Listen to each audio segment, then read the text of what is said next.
안녕하세요. 24년도 상반기 간호조무사 실기 문제 같이 풀어보도록 할게요. 71번 문제는 맥박 측정에 관한 문제예요. 맥박 같은 경우는 보통 요골 맥박에서 맥박을 측정을 하죠. 두 번째, 세 번째, 네 번째 손가락을 이용해서 요골 부위에 맥박점에 손을 얹고 1분간 측정을 하실 수 있어요. 처음 입원할 때 이렇게 문제와 같이 불규칙적일 때 심장질환이 있는 사람들은 1분을 원칙으로 재주시는 게 맞죠. 그래도 반복적으로 측정했더니 규칙적이야. 이럴 때는 줄여서 측정 가능하시죠. 문제에서 보시면 요골 맥박을 측정했는데 리듬이 불규칙적인 경우에 우선해야 할 간호 보조 활동은 이라고 되어 있어요. 그럼 심장에서 뛰는 맥박하고 비교하시는 게 필요하죠. 심장의 맥박을 잴 때는 맥박 소리가 가장 크게 느껴지는 심천 부위에서 측정을 하실 수가 있죠.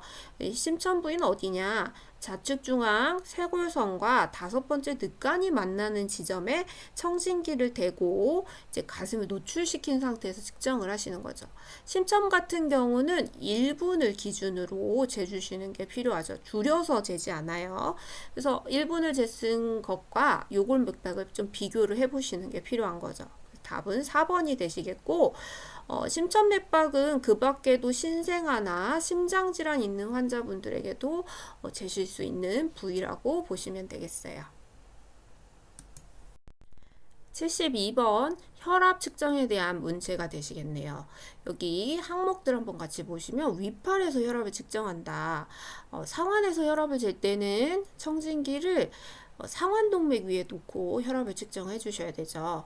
다리, 하지에 혈압을 잰다 하면 대퇴 부위에 커프를 감고 스루아동맥에다가 청진기를 놓으시는 게 원칙이라고 보시면 되겠죠. 항목들 한번 보시면 1번에 팔은 심장 위치보다 높게 하시면 혈압이 낮게 측정이 되실 수 있죠. 그러니까 팔은 심장 높이로 같은 높이로 놓아주시는 게 원칙이겠어요. 2번에 커프와 연결된 고무관 부분은 위팔동맥 부위에 2에서 5cm 위로 올라가도록 커프를 감아주시는 게 원칙이죠. 애매하긴 하죠. 답은 2번이에요. 그래서 이거를 이제 부위에 대고 커프를 감는다. 동맥 촉진한 부위에서 2에서 5cm 좀 올라가는 게 원칙이긴 하죠.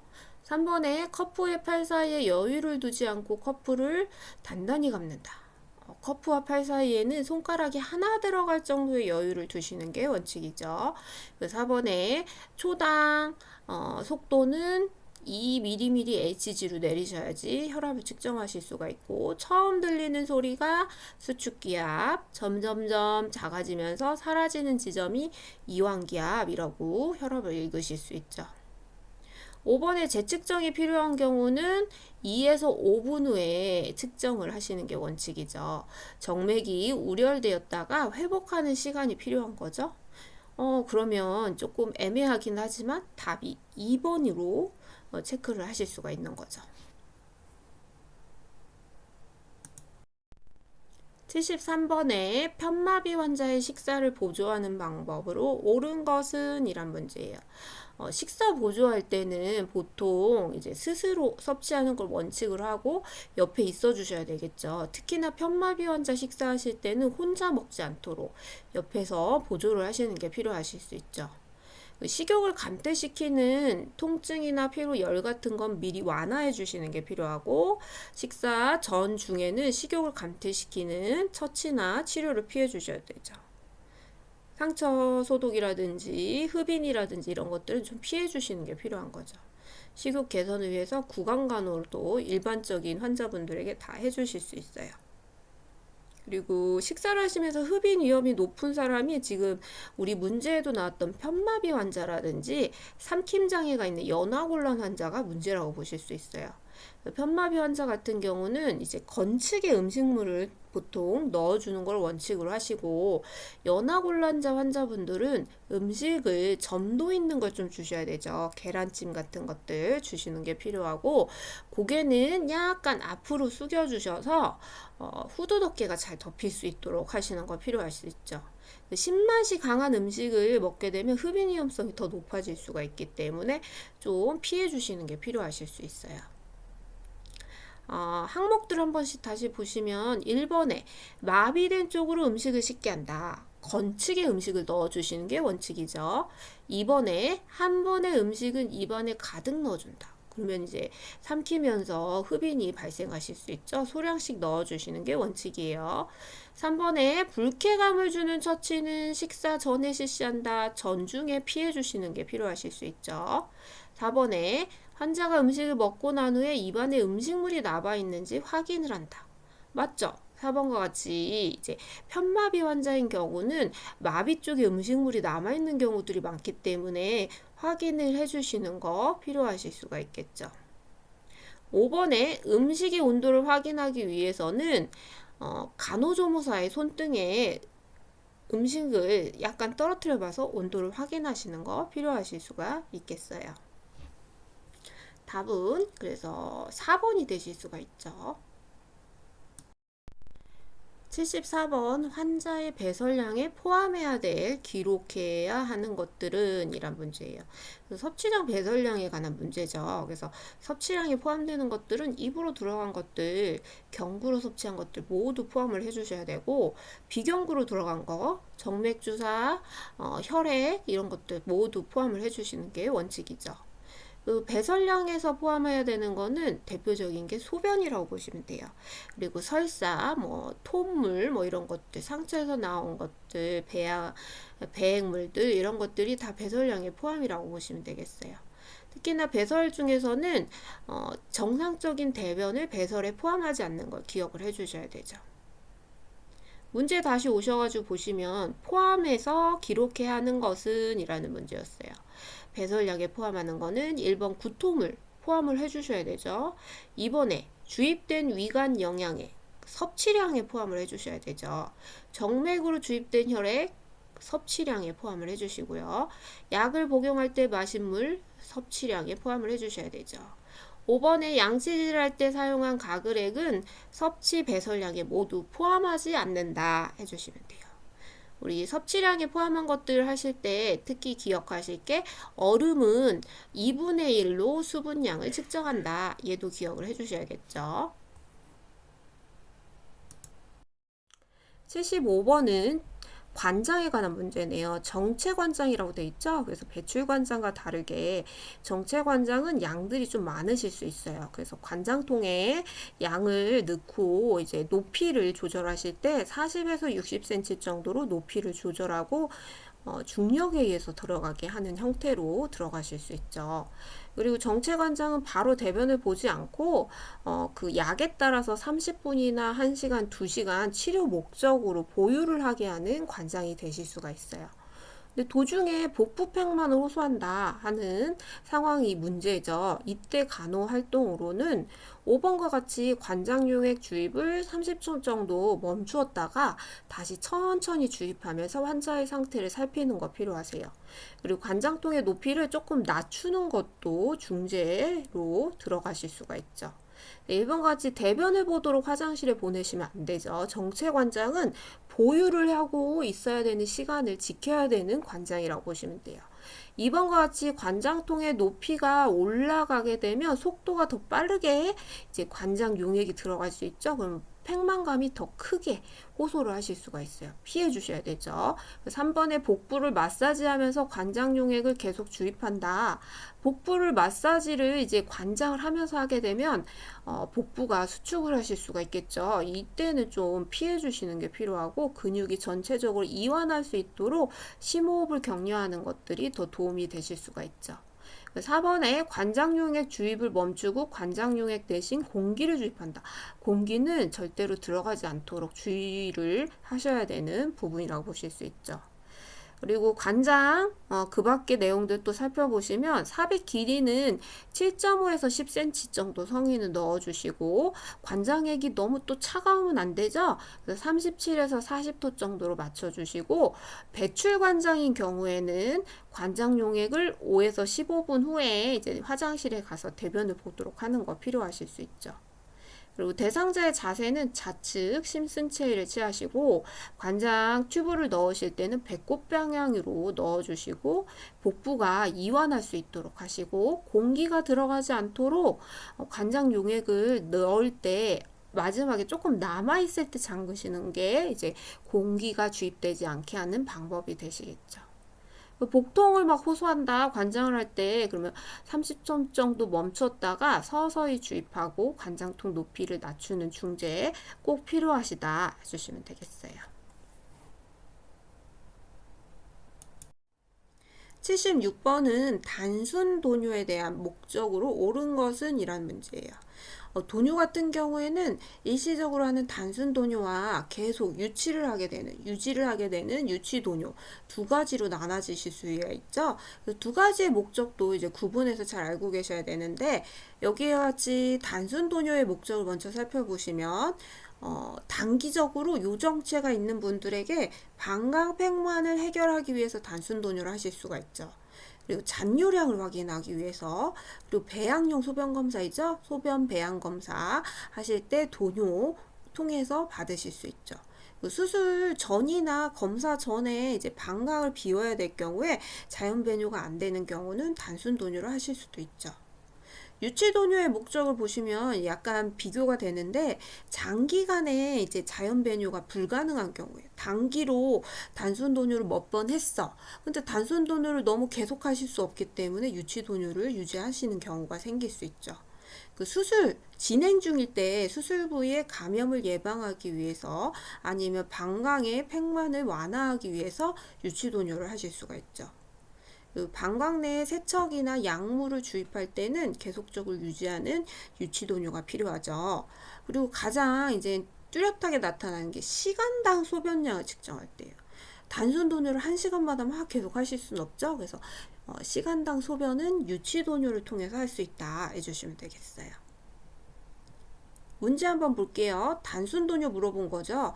1번에 매시간 소변량을 측정한다. 시간당 소변량은 유치 도뇨 해주셔야 되죠. 2번에 방광을 지속적으로 세척하기 위해서다. 유치 도뇨의 목적이죠. 3번에 전신 마취를 하고 장시간 수술을 받는 동안에 방광의 팽만을 막기 위해서 하시는 거는 유치 도뇨다 해주시면 돼요.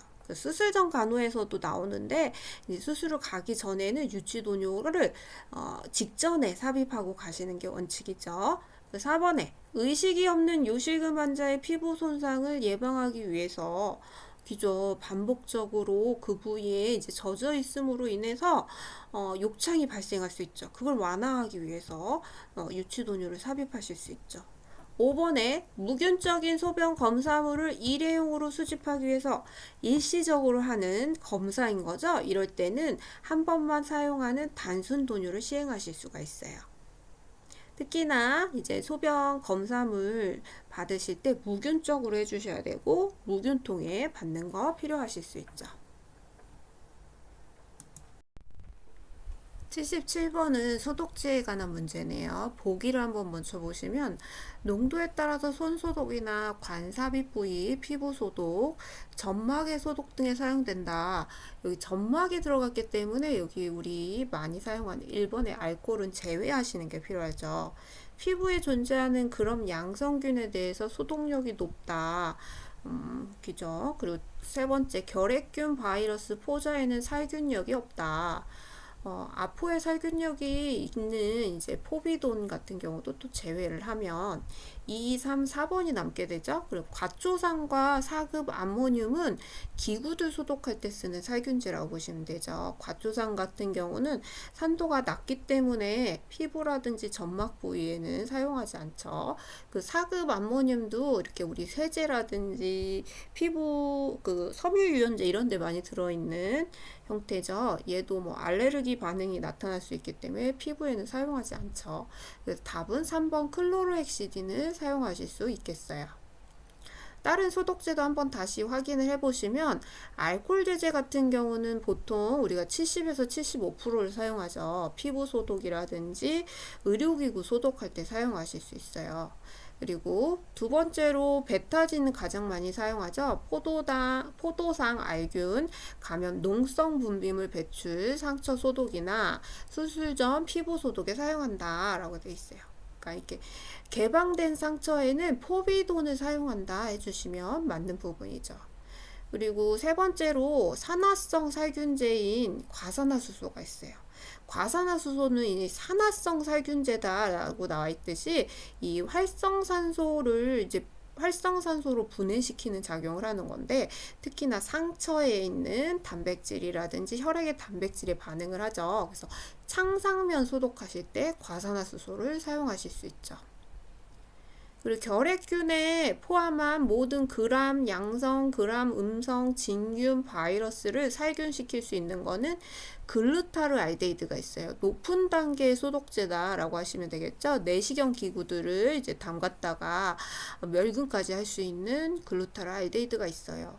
그리고 클로로헥시딘은 여기 점막 소독기에 사용하는데, 손이나 피부 소독하실 때는 0.1에서 0.5%를 사용하시고, 의료용구 소독할 때는 0.1에서 0.5%, 피부의 창상 부위 소독하실 때는 이제 개방된 점막 부위를 닿는다 할 때는 0.05%를 사용하시는 게 맞는 부분이죠.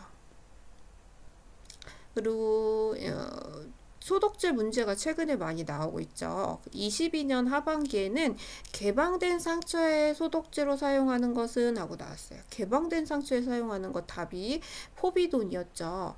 그리고 23년 하반기에는 모든 종류의 미생물을 사멸할 수 있는 높은 단계의 소독제는 뭐냐 나왔어요. 글루타르 알데히드가 답이었어요.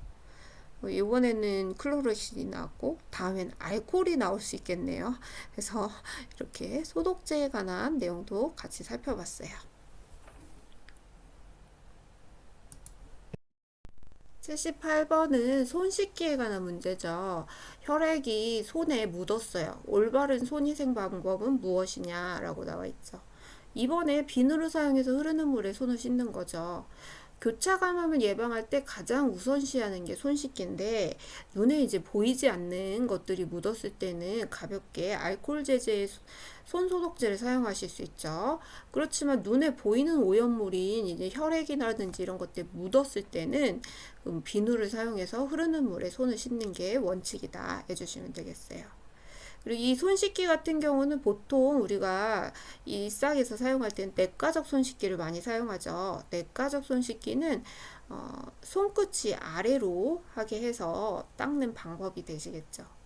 손 씻기는 언제 하느냐 했을 때, 환자를 접촉하기 전, 후, 청결을 요구할 때, 무균수를 시행하기 전에, 체액과 분비물에 노출돼 위험이 있는 행위를 하고 난 후에, 환자 주변과 환경을 접촉한 후에 손 씻기를 해주셔야 되죠. 그리고 물을 이용해서 손을 씻을 때는 30초에서 1분간 손을 씻어주시고, 알코올 제제를 이용하는 손소독제를 사용하실 때는 10에서 15초간 비벼서 손소독제가 마를 때까지 문지르는 게 원칙이다 하고 알고 계시면 되겠어요.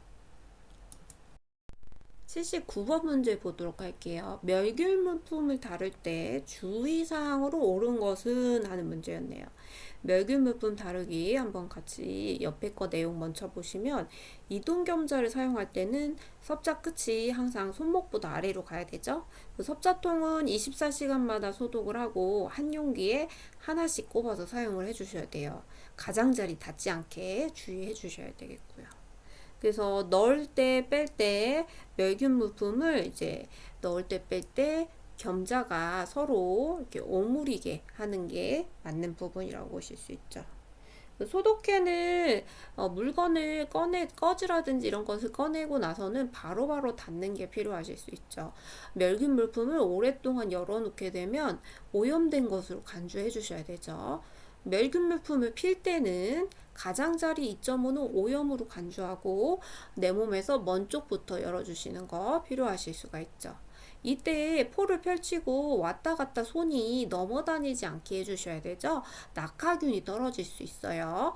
그리고 멸균 용기를 부으실 때는 라벨을 확인하시고, 열은 다음에 들고 있을 때는 안쪽이 아래로 향하게, 내려놓으실 때는 안쪽이 위로 가게 향해 주시는 거 필요하죠. 문제 항목들도 한번 보시면 1번에 멸균 물품은 사용하기 30분 전에 개봉해 둔다. 얘는 오염으로 간주해 주셔야 되죠. 두 번째, 펼쳐놓은 멸균 세트를 가로질러 물품을 전달한다. 낙하균이 떨어질 수 있다고 했죠? 피하셔야 돼요. 3번에 유효일자가 가까운 멸균 물품은 빨리 써야 되니까 앞쪽에 배치한다 해주셔야 되겠죠. 4번에 멸균포의 가장자리 2.5는 오염으로 간주한다 해주셔야 돼요. 그래서 손을 포를 펼칠 때 끝을 잡고 양쪽을 열어서 열잖아요. 그 부분은 이제 멸균이 아니라고 생각하는 거죠. 5번에 멸균통에서 꺼지를 꺼낼 때는 멸균 전달 집게를 이용한다. 맞죠? 답이에요. 꺼내자마자 뚜껑은 바로 닫는다 해주셔야겠죠. 80번 문제 보실게요. 붕대를 감을 때 주의사항이에요. 붕대를 감을 때는 관절이 약간 굴곡된 상태에서 뼈의 돌출 부위에는 꺼지나 면패드 대주시는 거 필요하고 순환은 지속적으로 관찰하시는 거 필요하죠. 매듭은 상처 위나 피부가 민감한 부위에서 시작하거나 끝나시면 안 돼요. 젖어있는 드레싱 같은 경우는 너무 꽉 조이게 하면 마르면서 수축을 해서 더 조여질 수가 있어요. 느슨하게 감아주셔야 되고 체감 부위보다는 높이고 정맥기환을 증진하기 위해서 말단에서 체간으로 향해서 붕대를 감아주셔야겠죠. 그 말단 부위는 노출하라고 하죠. 색깔, 감각, 온도, 부종을 확인하기 위해서라고 보시면 되겠어요. 문제 한번 보시면 1번에 말단 부위 끝까지 감는다. 말단 부위는 노출하라 했죠. 2번에 상처 부위 위에 매듭을 짓는다. 상처 부위 위에서는 시작과 끝을 하지 않는다 했어요. 3번에 체간부에서 말단부로 향한다. 정맥기환을 증진하기 위해서는 말단에서 체간 부위로 감아주셔야겠죠. 4번에 관절을 충분히 신전된 상태에서 감는다. 관절은 약간 굴곡된 상태에 해부학적인 자세를 만들어 주시는 거죠. 5번에 뼈 돌출 부위에 꺼즈나 면패드를 대고 감는다. 압박을 피하기 위해서, 손상을 방지하기 위해서 이런 방법을 선택하실 수 있죠. 답은 5번이죠. 81번은 상처 드레싱을 돕는 방법이에요. 드레싱을 하실 때는 우선은 무균수를 잘 지켜주셔야 되죠. 그리고 조명은 밝게 해주시고 드레싱은 준비하실 때는 상처를 열면서 바로 준비하시는 게 좋죠. 열어놓은 지 한참 되시면 멸균이 유지되지 않아요. 그리고 세트는 환자마다 쓰시고 소독솜은 한 회씩만, 한 번씩만 쓰시는 게 맞죠. 세척할 때는 이제 혈액이나 점액이 묻은 경우에는 먼저 찬물로 헹군 다음에 더운 물, 비눗물로 씻어주시는 거 용혈 방지를 위해서 도움이 되죠. 세척할 때는 상처 세척할 때는 등장액을 써주셔야 되죠. 얘는 이제 삼투압 변화가 적어서 2차 손상을 예방하실 수가 있어요. 수술 후에 24시간 이내는 드레싱하지 않아요. 그 부위는 이제 감염 방지를 위해서 덧대는 형태로 내주시는 게 필요한 거죠. 그리고 소독하는 순서도 기억을 해주셔야 되는데 오염이 덜 된 부위에서 심한 부위, 안쪽에서 바깥쪽으로 그리듯이 절개 부위에서 배관, 왼쪽에서 오른쪽, 위에서 아랫방향으로 상처 드레싱은 해주시는 게 필요하죠. 그래서 우리가 드레싱 그림 문제도 이제 저번에 나왔었죠. 그래서 원을 그리면서 하실 때는 가운데서부터 이렇게 바깥쪽으로 나가면서 이제 드레싱을 해주시는 게 맞고 상처가 이렇게 있어요. 가로로 세척을 하신다. 가로로 소독을 한다 하면은 여기 중앙에서부터 요 방향으로 이렇게 하시는 거죠. 한 방향으로 왼쪽부터 소독을 하시고 그 다음에 반대편 이런 식으로 화살표가 좀 안 나왔는데 이렇게 소독을 하시는 게 필요하죠. 세로로 소독을 한다. 그러면은 이 부위를 1번으로 소독을 하시고 왼쪽을 갔다가 오른쪽을 갔다가 하시는 거 필요하죠. 이런 방법으로 소독을 하실 수 있어요. 81번에 보기도 한번 보시면 1번에 상처, 세척, 용액은 차게 준비한다.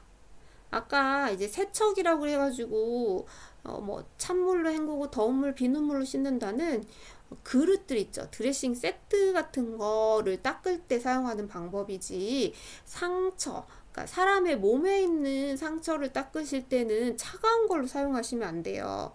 그러면 혈관도 수축이 되고 불편감을 호소할 수가 있죠. 너무 차가우면. 그래서 너무 차갑지 않은 용액을 준비하시는 거, 세척하시는 용액으로는 적정하시죠. 두 번째로는 조명은 환하게 해주시는 거 필요하고 프라이버시는 보호해 주셔야겠죠. 세 번째로 드레싱 세트는 환자마다 별도로 준비를 해주시고, 네 번째로 전달 집게는 이동 겸자는 손목보다 항상 끝이 아래로 향하게 해주시는 거 필요하죠. 중력 반대 방향으로 이렇게 위로 올려주시면 오염이 된다라고 보시면 되겠죠. 5번에 사용 후 혈액이 묻은 드레싱 세트는 얘는 이제 사용한 용액이기 때문에 찬물로 헹구고 더운 물, 비눗물로 씻는 게 필요한 거죠. 5번과 1번 같이 생각하시면 안 돼요. 1번은 사람의 몸에 세척하시는 용액은 너무 차가우면 안 된다. 기억을 해주셔야 돼요. 82번 문제는 침상 목욕을 할 때 사지를 말초에서 몸의 중심 방향으로 문지르면서 닦는 목적이 뭐냐? 정맥 귀환을 촉진하기 위해서라고 보시면 되겠죠. 얘는 아까 붕대에서도 나왔듯이 붕대 감을 때도 말초에서 중심을 향해서, 몸을 닦을 때도 말초에서 중심을 향해서 밀면서 하는 거, 다 정맥혈이 심장 쪽으로 돌아갈 수 있도록 촉진하는 방법이라고 보시면 되겠죠. 그 밖에 침상 목욕도 한번 살펴보시면, 목욕을 할 때는 이제 목욕물의 온도가 43에서 46도 정도를 하고, 침상 목욕 같은 경우는 오래 하지 않죠. 5에서 10분 정도면 목욕을 하시면 되겠어요. 지금 방향 나와 있듯이 말초에서 중심을 하는 거죠. 그래서 손목에서 겨드랑이 방향으로 밀어서 닦는다. 발목에서 허벅지 방향으로 밀면서 닦는다. 다 맞는 부분이라고 보시면 되겠죠. 목욕을 하실 때는 얼굴부터 닦고, 얼굴에서는 특히나 눈을 먼저 닦죠. 목, 양팔, 가슴, 복부, 다리, 등, 회음부 순서대로 닦아주시면 되겠어요. 손톱, 발톱을 정리하실 때는 손톱은 둥글게, 발톱은 직선으로 잘라주셔야지, 이제 발톱 같은 경우는 신발을 신으면 압박이 생겨서 파고들 수가 있잖아요. 직선으로 잘라주셔야 돼요. 눈을 닦을 때는 안쪽에서 바깥쪽으로 닦아줘서 비루간이 오염되지 않게 해주시고, 복부 방향으로 닦으실 때는 시계 방향으로 이렇게 문지르면서 닦으셔야지 장 운동이 촉진되실 수 있죠. 83번은 구강, 간호, 보조활동, 옳은 것은 이란 문제예요. 구강을 닦으실 때 보기 먼저 보시면 1번에 혀의 안쪽 깊숙이 닦는다 하면 이제 구역, 구토, 질식이 발생할 수 있죠. 그러니까 너무 안쪽을 닦지 않도록 주의해 주셔야 되고, 두 번째, 혈액 응고가 있을 때는 치실을 사용한다. 원래 양치를 하실 땐 치실을 꼭 사용하시는 게 원칙이죠. 근데 혈액 응고 장애가 있으실 때는 치실을 사용하지 않아요. 출혈이 너무 생길 수 있기 때문에. 세 번째로, 칫솔질을 하실 때는 이제 바깥쪽을 먼저 닦으시고 그 다음에 안쪽에 있는 어금니를 닦는 게 원칙이라고 보시면 돼요. 윗니, 아랫니가 있을 때는 윗니부터 닦고 아랫니를 닦아주셔야 되죠. 네 번째, 앞니의 안쪽 면을 닦으실 때는 칫솔을 세워서 닦는다 해주시면 되겠죠. 치아에 45도 각도를 이제 칫솔을 세우셔서 닦아주시는 거 맞죠. 5번에 치주염 환자의 앞니는 칫솔을 좌우로 강하게 문지른다.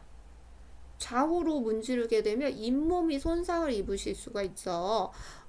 위아래로 닦는 형태를 유지하시는 게 맞는 방법이 되시겠어요. 그 밖에도 이제